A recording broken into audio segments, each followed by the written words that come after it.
एक बार फिर से आप सभी का बहुत-बहुत स्वागत है हमारे यूट्यूब चैनल पे। आज फिर से मैं आप सभी के लिए SOL third semester BA political science political process in India, जिसका नाम है हिंदी में भारत की राजनीतिक प्रक्रिया। और अभी मैंने आपको पहले के कई सारे टॉपिक्स में इसके कई सारे इंपॉर्टेंट पॉइंट्स के साथ डिस्कस किया है और उन सभी के वीडियोस हमारे चैनल पे आ चुके हैं। यदि आपने पहले के वीडियोस को नहीं देखा तो जरूर देखें, आपके एग्जाम के लिए काफी महत्वपूर्ण है। खासकर पॉलिटिकल प्रोसेस इन इंडिया जो है वो बीए पॉलिटिकल साइंस के बच्चों के लिए महत्वपूर्ण है, क्योंकि इससे कई सारे प्रश्न आपसे पूछे जाने की संभावना सबसे ज्यादा होती है।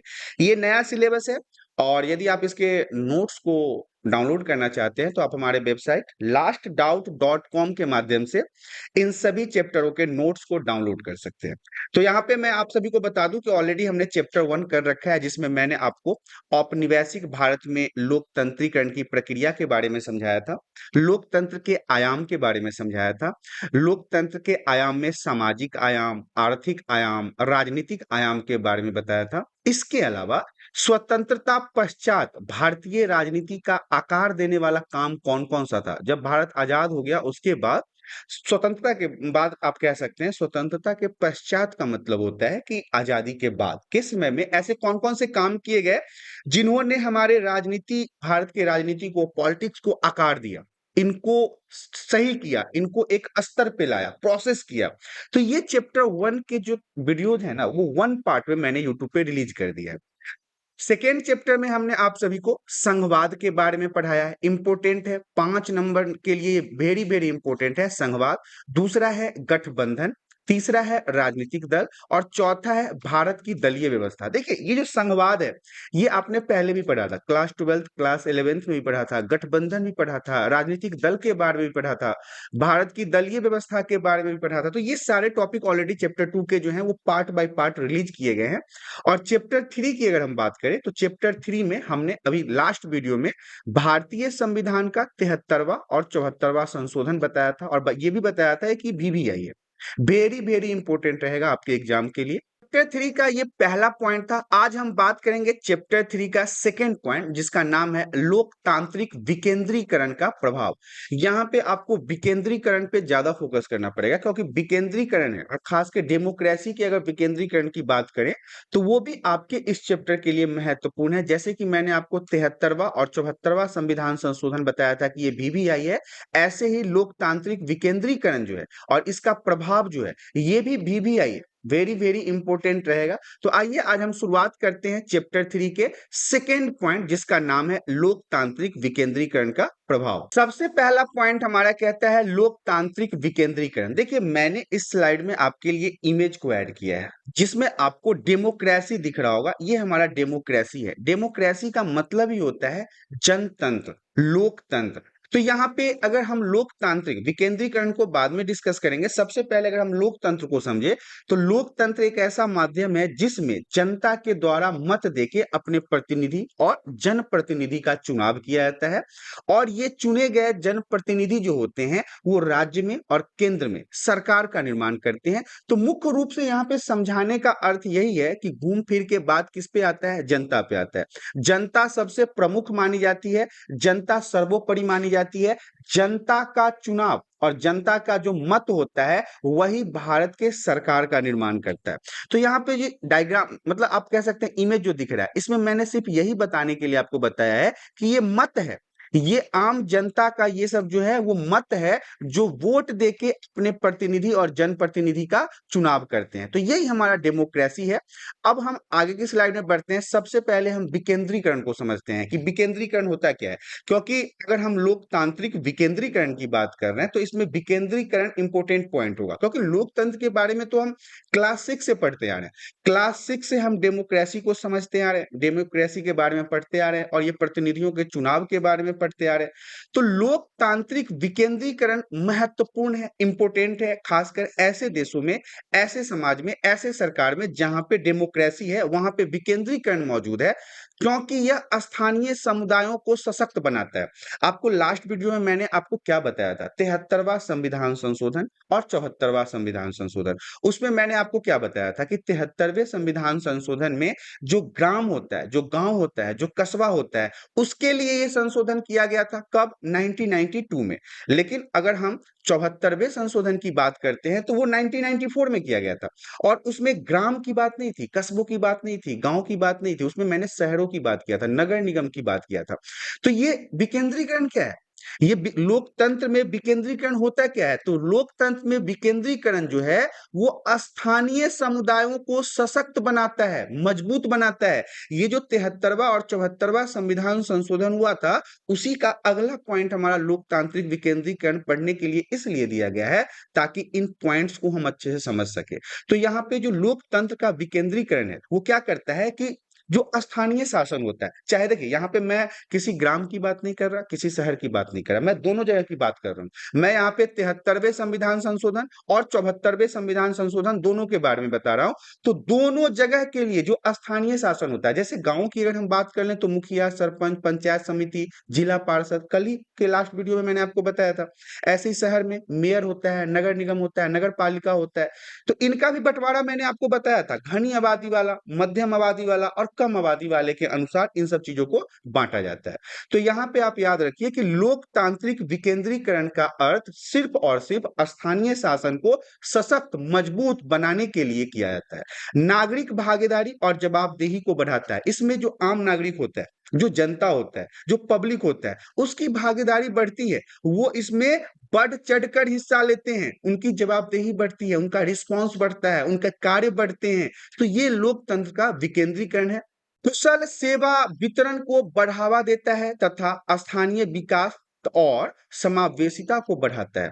ये जब विकेंद्रीकरण होता है लोकतंत्र का, खासकर अगर हम विकेंद्रीकरण की बात कर लें, तो ये जनता के भागीदारी को बढ़ाता है, जनता की जवाबदेही को बढ़ाता है, जनता को सशक्त करता है, समावेशित करता है, संयोजित करता है, अर्थात इन दोनों को आपस में एक दूसरे के साथ जोड़ता है। ध्यान से समझना है क्योंकि इंपॉर्टेंट है।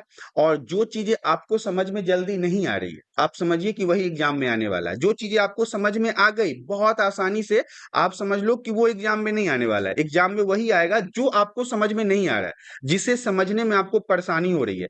तो बहुत सारे बच्चों को हो सकता है लोकतंत्र विकेंद्रीकरण में प्रॉब्लम हो, क्योंकि लोकतंत्र तो आसानी से समझ में आ जाता है।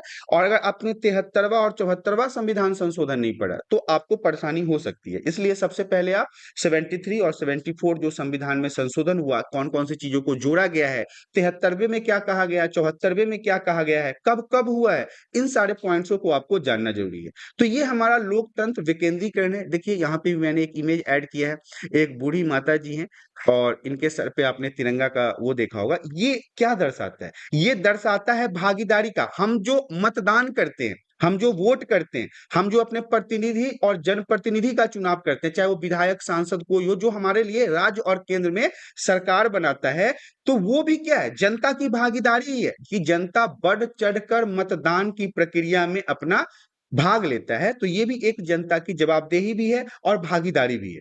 पॉइंट हमारा कहता है भारत में लोकतांत्रिक विकेंद्रीकरण को सुविधाजनक बनाने के लिए 73वां और 74वां संविधान संशोधन अधिनियमों को पारित किए हुए लगभग अब 30 वर्ष हो गए हैं।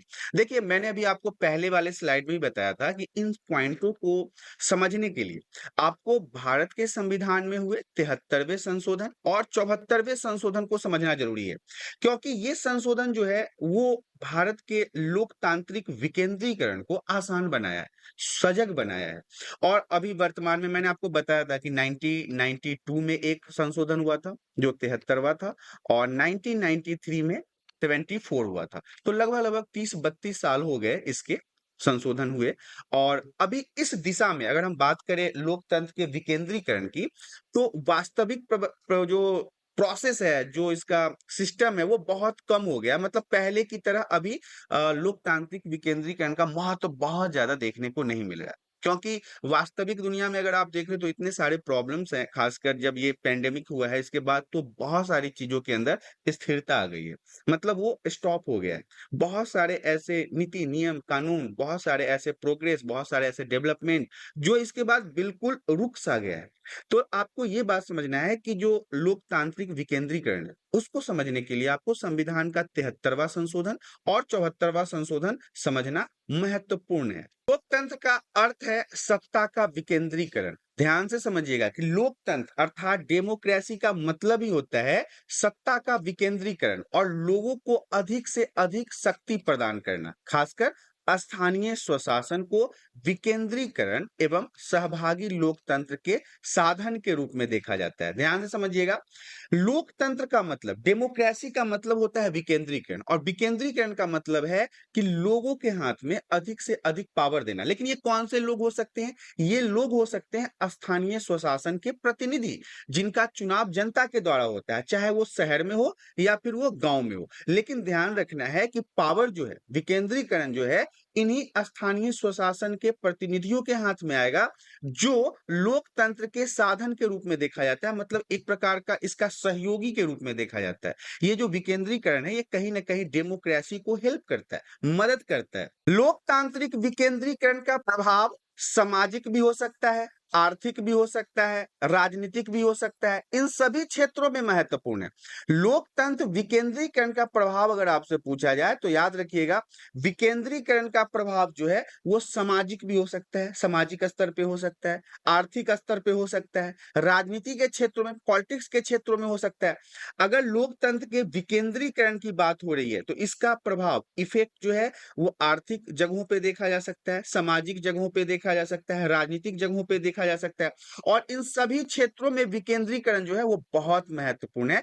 इसे संक्षेप में कैसे समझा जा सकता है उसे मैं आपको समझाता हूं। उससे पहले देख लीजिए, ये डेमोक्रेसी में विकेंद्रीकरण का एक जीता जागता सबूत है, जिसमें आप देख रहे हैं कि अपने प्रतिनिधि का चुनाव आम जनता के माध्यम से किया जा रहा है। इसके अलावा मैं आपको बता दूं, स्थानीय प्रशासन में सुधार सबसे पहला पॉइंट। अगर हम यहाँ पे आपसे पूछें कि लोकतंत्री विकेंद्रीकरण, लोकतंत्र के अंदर जो विकेंद्रीकरण है, इसमें सामाजिक, आर्थिक और राजनीतिक क्षेत्रों का महत्व तो कैसा है, तो आप पहले पॉइंट में बता सकते हैं स्थानीय प्रशासन में सुधार। जो स्थानीय प्रशासन होता है, जो लोकल पुलिस जैसे दरोगा साहब होते हैं, एसपी साहब, कलेक्टर साहब, तो ये क्या होता है, विकेंद्रीकरण से सत्ता का केंद्रीकरण कम होता है, जिससे स्थानीय स्तर पर निर्णय लेने की क्षमता बढ़ती है। अब हमारे गांव में किसी भी प्रकार की परेशानी हो, किसी भी प्रकार की दिक्कत हो, कोई समस्या उत्पन्न हो रहा हो, तो इसके लिए हम किसे, नरेंद्र मोदी को तो नहीं बुलाएंगे ना, स्थानीय लेवल पर मुखिया, सरपंच, जो वहां के नजदीकी पुलिस कर्मी होंगे, वो आके उन चीजों में सुधार करेंगे। तो स्थानीय प्रशासन में सुधार इसके महत्व में सबसे पहले आएगा। इससे स्थानीय प्रशासन की गुणवत्ता में सुधार होता है और जन भागीदारी भी बढ़ती है। उनको पता है कि यहाँ पे होने वाली समस्याओं का समाधान उन्हें खुद करना है, इसके लिए वो उसके लिए, मतलब आप कह सकते हैं कि उनकी जवाबदेही बढ़ जाती है।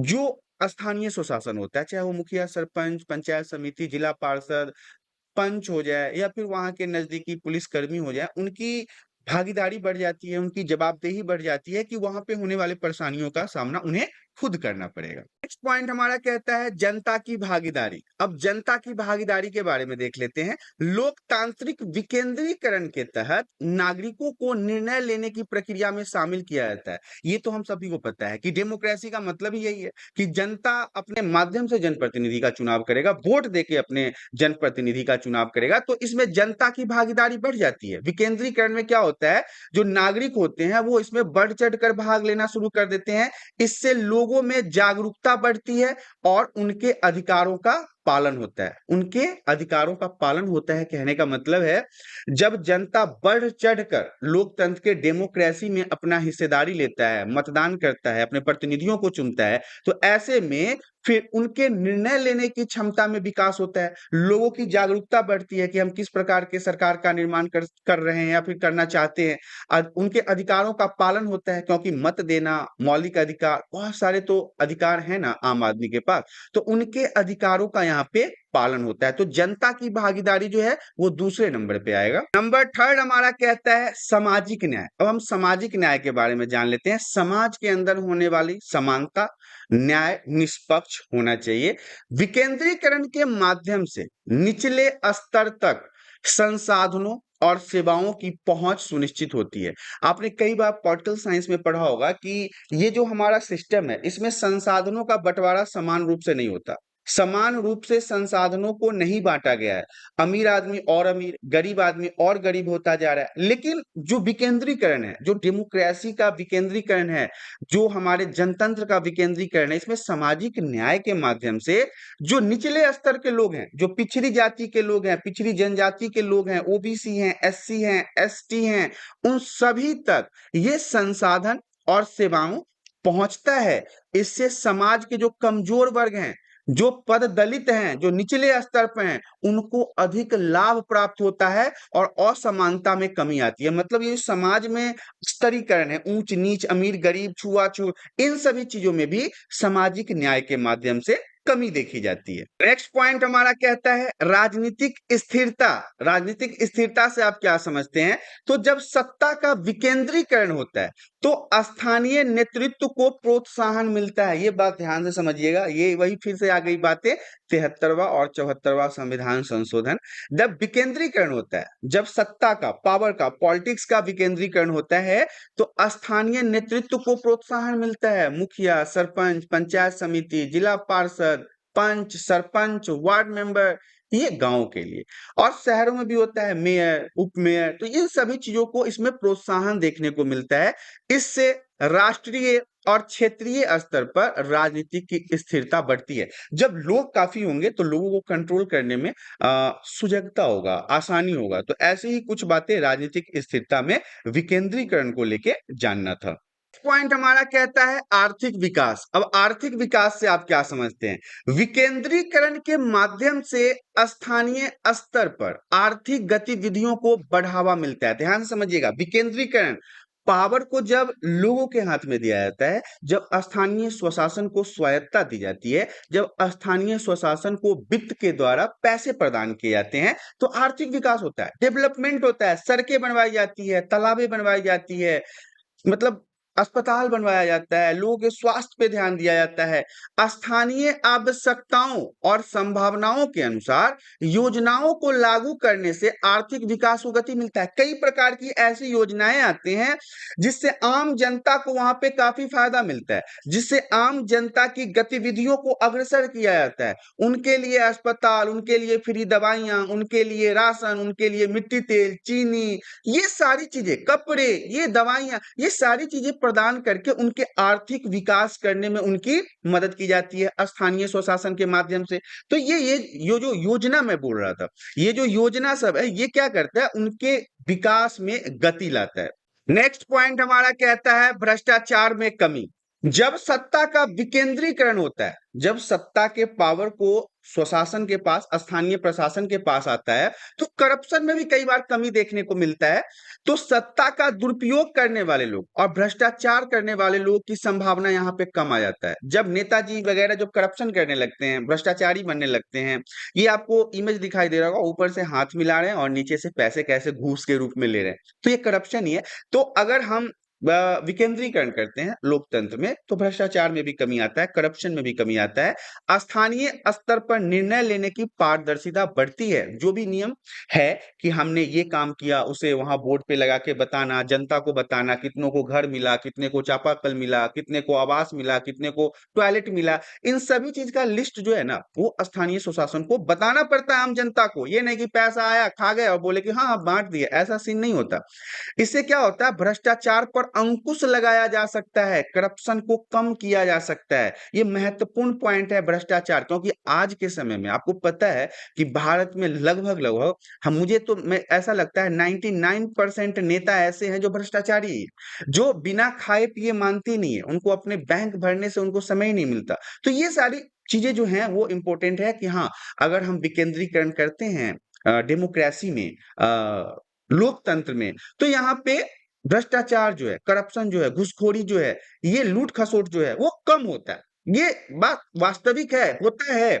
लेकिन फिर भी वो कहते हैं ना कि चोर को ताला तोड़ने के कई सारे रास्ते पता होते हैं। तो ऐसा ही कुछ है कि नेताजी से को पता है कि यहाँ से नहीं तो वहां से कैसे खाना है, वहां से नहीं तो वहां से कैसे खाना है। तो भ्रष्टाचार तो है खैर हमारे समाज में, और इसे हमें, इस सच्चाई को कबूल भी करना पड़ेगा। नेक्स्ट पॉइंट हमारा कहता है संस्कृति और परंपराओं का संरक्षण। अब हम इसके बारे में जान लेते हैं कि संस्कृति और परंपराओं का संरक्षण कैसे हो रहा है। तो विकेंद्रीकरण से स्थानीय संस्कृति, परंपराओं और भाषाओं का संरक्षण होता है। याद रखिएगा, जब संस्कृति और परंपराओं के संरक्षण की बात आएगी, बचाने की बात आएगी, तो वहां पे भी विकेंद्रीकरण जो है वो बहुत महत्वपूर्ण है, क्योंकि विकेंद्रीकरण के माध्यम से संस्कृति, परंपराओं और भाषाओं को सुरक्षित किया जाता है, क्योंकि स्थानीय स्तर पर योजनाएं और कार्यक्रम इन्हें ध्यान में रखकर तैयार किए जाते हैं। कुल मिलाकर लोकतांत्रिक विकेंद्रीकरण सामाजिक, आर्थिक, राजनीतिक क्षेत्रों में समावेशी और संतुलित विकास को बढ़ावा देता है। देखिए, नीचे जो इमेज लगा हुआ है इसको आप गलत रूप में मत लीजिएगा, क्योंकि मैंने आपको टॉपिक में ही बताया था संस्कृति और परंपराओं का संरक्षण की हम बात कर रहे हैं। तो आज के समय में आप देख लो, ये हमारे भारत की एक मशहूर अभिनेत्री रेखा है, और दूसरी तरफ आपको सुहाना खान दिख रही होगी जो शाहरुख खान की बेटी है। दोनों में अंतर बस इतना ही है कि एक अपने इज्जत को छुपाने के लिए पूर्ण रूप से साड़ी पहन रखा है, और दूसरी जो है वो पूरा जिस्म दिखाने के लिए थोड़े से कपड़े पहन रखे हैं। तो ये क्या है? ये हमारे संस्कृति का मतलब दुष्प्रभाव है। ये इन ऐसे इंसानों के कारण ही आज ये साड़ी से ये कपड़े आ गए हैं। तो ये क्या है? अपनी संस्कृति को बचाने के लिए भी विकेंद्रीकरण महत्वपूर्ण है। हालांकि ये समझाना आपके लिए सिर्फ इसलिए महत्वपूर्ण था कि किस प्रकार से हमारे समाज के जो लोग हैं आप खुद देख सकते हो कि वो कहां से कहां आ गए। बाल इनके भी बड़े हैं और बाल इनके भी बड़े हैं, लेकिन इनके बालों के स्टाइल और आपको इनके बालों के स्टाइल में काफी अंतर दिखेगा। इनके कपड़ों के स्टाइल और इनके कपड़ों के स्टाइल में आपको काफी अंतर दिखेगा। इनके खड़े होने और अब यही गौर कीजिए ना, इनके फोटो खिंचवाने के स्टाइल में और इस मोहतरमा के फोटो खिंचवाने के स्टाइल में कितना अंतर है। तो ये क्या है? ये संस्कृति का ह्रास है, संस्कृति का दोहन है। तो ये संस्कृति और परंपराओं को भी सुरक्षित रखने के लिए विकेंद्रीकरण बहुत महत्वपूर्ण है। यहाँ पे हमारा चैप्टर हो गया है समाप्त। अब हमें 3 प्रश्नों को मैंने आपको इसमें संलग्न किया है, जो कि शायद इस टॉपिक से आपसे पूछे जा सकते हैं। जिसमें पहला प्रश्न हमारा कहता है संविधान 73वां संशोधन अधिनियम 1992, जिसका उद्देश्य देश में पंचायती राज संस्थाओं को बढ़ावा देना है, निम्नलिखित में से किसका प्रावधान करता है? याद रखिएगा, मैंने आपको 73वें संविधान संशोधन और 74वें संविधान संशोधन को सही तरीके से बताया है, और उसके वीडियोस हमारे यूट्यूब पे ऑलरेडी आ चुके हैं। यदि आपने नहीं देखा तो जरूर देखें, आपके एग्जाम के लिए काफी महत्वपूर्ण है।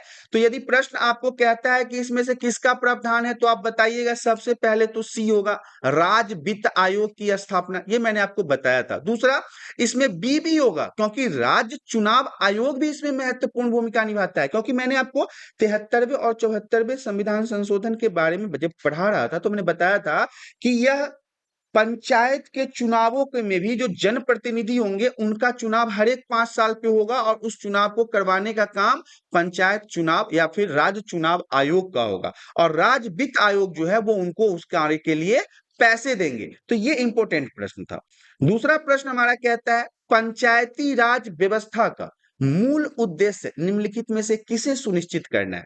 पहला है विकास में जन भागीदारी, दूसरा हमारा कहता है राजनीतिक जवाबदेही, तीसरा कहता है लोकतांत्रिक विकेंद्रीकरण, और चौथा कहता है वित्त का संग्रहण। तो पंचायती राज व्यवस्था में लोकतांत्रिक विकेंद्रीकरण जो है ये बहुत महत्वपूर्ण है। ऑप्शन सी ही इसका उत्तर होगा, क्योंकि लोकतांत्रिक विकेंद्रीकरण का समझ जो है वो आपको संविधान के 73वें संशोधन और 74वें संशोधन से आता है। नेक्स्ट प्रश्न हमारा कहता है स्थानीय स्वशासन को एक अभ्यास के रूप में सर्वोत्तम रूप से समझा जा सकता है, जैसे कि संघवाद। मैंने पढ़ाया है आपको संघवाद, इसी political science SOL 3rd semester, 4th semester और 5th सेमेस्टर में मैंने आपको संघवाद को सही तरीके से बताया। प्रॉपर उसका 40 मिनट का वीडियो मैंने बनाया है, जिसमें पूरे संघवाद को सही तरीके से समझाया गया है। इसके अलावा लोकतांत्रिक विकेंद्रीकरण है, तीसरा है प्रशासनिक प्रतिमंडल, और चौथा है प्रत्यक्ष लोकतंत्र। इसमें भी याद रखिएगा स्थानीय स्वशासन को एक अभ्यास के रूप में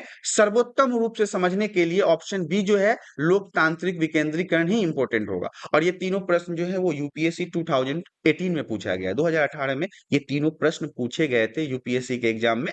और देख लीजिए आपका जो प्रॉपर कॉलेज का जो सिलेबस है उसमें से 98% सिलेबस जो है वो यूपीएससी से मैच करेगा। खासकर पॉलिटिकल साइंस वाले बच्चों के लिए तो बहुत महत्वपूर्ण है, क्योंकि पॉलिटिक्स समझना बहुत जरूरी है। एक यूपीएससी के छात्र को या फिर एक कलेक्टर को, एसपी को, डीएसपी को, उनको अपने भारत के पॉलिटिक्स से जुड़े हुए, संविधान से जुड़े हुए सारी जानकारियाँ होनी चाहिए। तो ये तीनों प्रश्न जो थे, वो यूपीएससी में पूछे गए हैं 2018 में। तो यहाँ पे ये जो पॉइंट था, ये समाप्त हो गया है और ये पॉइंट काफ़ी महत्वपूर्ण रहेगा आपके एग्ज़ाम के लिए, लोकतांत्रिक विकेंद्रीकरण।